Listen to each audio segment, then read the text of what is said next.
Ciao Fabri, welcome back in our Ciao guys. podcast. Today we speak about probably the two most active clubs we have right now around Europe, Chelsea and Liverpool. Let's start with Liverpool and the situation with Isaac and how it's evolving.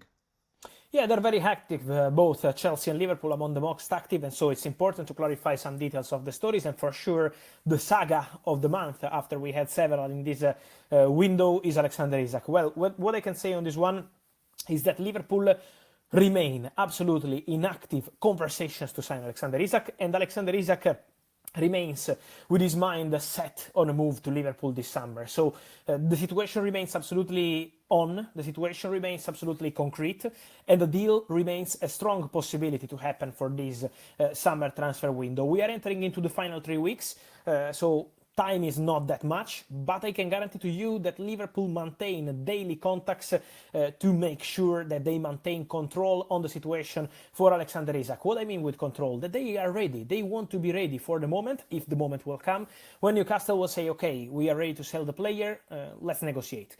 Liverpool want to be ready for that moment, and on player side they would be ready because the contract is not going to be a problem because Isak wants to go to Liverpool, but also they want to be ready financially, and after selling Luis Diaz and Darwin Nunez, Liverpool believe they are absolutely ready to present a new bid after the one rejected by Newcastle. But to send that new bid, they want to feel encouragement, they want to feel that Newcastle are prepared to sell the player. So let's wait also for Newcastle to find a new striker. They found a new centre-back, Malik Chow from Milan for 40 million euros medical in the next hours, but now Liverpool remain fully focused on Alexander Isak. What about players' intention? You already explained really well the situation with Liverpool, but what about the player?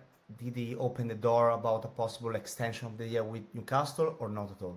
Look, Newcastle have been trying during this week in every way, basically, to try to extend the contract of Alexander Isak with a really important salary, with a really important attention to the player, also to give him the chance eventually to have a release clause into the contract. And so it's basically something like stay with us and live in 2026, go wherever you want, just bring the money of the clause, basically. So they tried for Newcastle in several ways. The message I'm still getting is that Alexander Isak doesn't want to sign a new contract at Newcastle.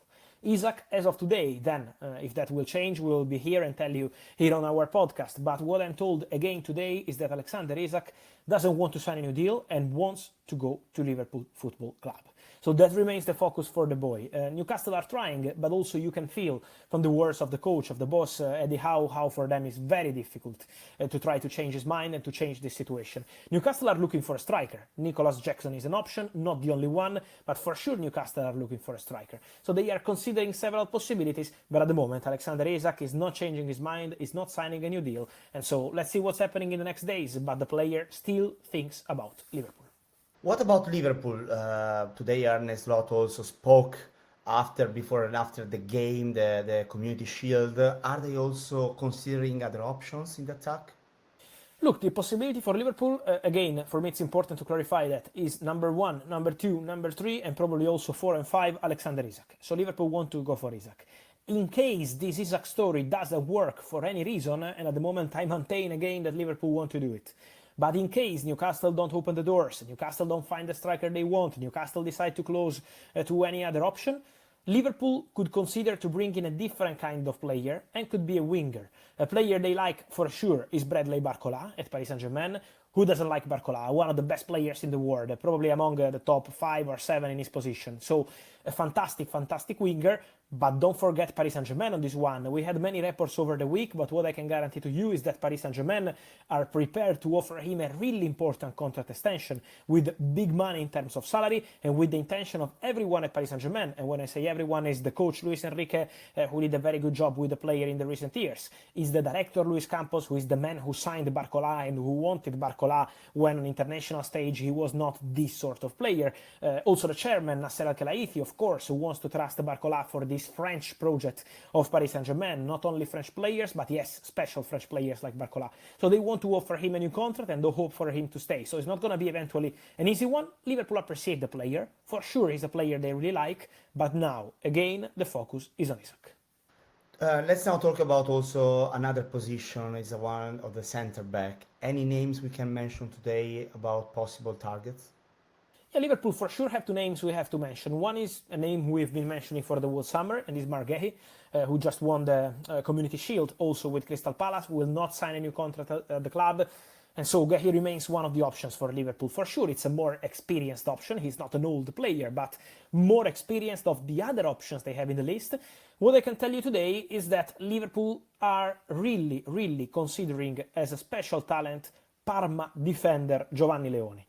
This kid is really special. He's born in 2006, very talented, did a fantastic second half of the season last year in Serie A under Cristian Chivu, who is now Inter manager, and we had many reports about Inter, Milan, Juventus, all the top Italian clubs tried for Giovanni Leoni, but at the moment he's very expensive for Italian clubs because he's worth at least 40 million euros for Parma, so nothing advanced with Italian clubs yet. And Liverpool started following this player, monitoring this player, including him in a list, including him in a short list.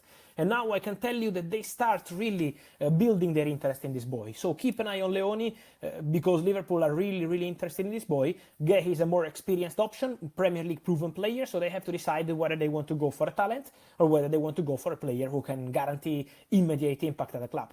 Let's go behind the scenes of this potential deal, why he's a target for Liverpool. Look, we follow Italian football and we know how special is this kid.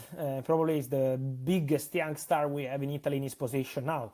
18 years old, but a very serious player. And when I say serious, he's on and off the pitch, hard-working, super professional, very talented, big room for improvement. Of course, he's very young, already played under pressure last season because Parma were competing to avoid relegation. So he was excellent even playing against the top strikers like, I don't know, Lautaro Martinez, Lukaku. He did fantastic performances against the big teams. So all these factors are making the difference. Then let's see if he's going to be immediately a player for a super top club. That's obviously different, but the talent is special. It's absolutely special, and Liverpool, as all the big clubs around Europe, especially in Italy, have noticed how good is this player. Let's move to Chelsea. Are they also looking for a centre-back after the injury of Colwill? Look, Levi Colwill will be out for a long part of the season, so the immediate answer from Chelsea was no panic. We are not signing a centre-back tomorrow morning. Chelsea took this week with some calm, something like, okay, let's see what's going to happen. We are not doing something immediately. We're not signing a defender in 24 hours just because of this injury. They have many centre-backs, and so this is the reaction from Chelsea. Then Enzo Maresca went public to say, okay, I want a defender. So the message is quite clear. Now let's see how Chelsea will work on the market. We know their focus is on different things, but the defender could still be an opportunity in case there is a good name on the market. Remember that they also signed Jorel Hato, who can also play as a centre-back, left-back, covering several positions. They have many players in that position, but now with Enzo Maresca pushing, we have to keep an eye on Chelsea in these final weeks for a defender. What's the current situation for Xavi Simons? Xavi Simons remains a top target for Chelsea, and Chelsea remain in active talks with Leipzig. They're talking about different solutions because the two clubs are in direct contact. The high people at the club are discussing between each other, so it's between Leipzig and Chelsea direct contact club to club. What I can tell you is that, for example, Leipzig are interested in Christopher Nkunku, but the player is still hoping to play Champions League football next season. So we have to see if Leipzig can convince Nkunku or if the player doesn't want to go back there because he was already a Leipzig player before joining Chelsea and maybe wants to try something different. Then another player discussed was, for example, Tyreke George, who can leave Chelsea in these final weeks on a permanent transfer and is really appreciated by Leipzig. So there are several options they are discussing and potential part of this discussion. It will not be a direct swap deal, but as a separate deal. So discussions ongoing on several options. Why? Because for Chelsea, before proceeding, for Xavi Simons and the other targets, it's important for them to complete outgoings. It's really important. They already did many in the recent days, but they want to keep going. Let's keep going also in this topic with outgoings, because we know that the last weeks of August are always busy when it comes to outgoings and players that might leave the club. What can we expect from Chelsea here? Yeah, many more outgoings. Some of the names we have to mention. Raheem Sterling will go, for example. Anselmino will go. Disasi will go. Anselmino obviously on a loan in that case because he's a player for the future. Renato Veiga, who was close to joining Atletico Madrid. Then there was the crazy story of David Anchko with the deal collapsing with Al Nassr, and so Atletico signed him. But Renato Veiga remains one of the players to watch in these final weeks of the window because he could really leave Chelsea with a new opportunity. So there are several names for Chelsea to find solutions solutions in these final weeks. And then, as soon as they will have completed all these kind of outgoings, or maybe the major part of all these kind of outgoings, they can focus on new signings and completing new signings. Because for Xavi Simons, we said they are in advanced talks, waiting to find the agreement with Leipzig. Don't forget Alejandro Garnacho. Chelsea have an agreement with Garnacho.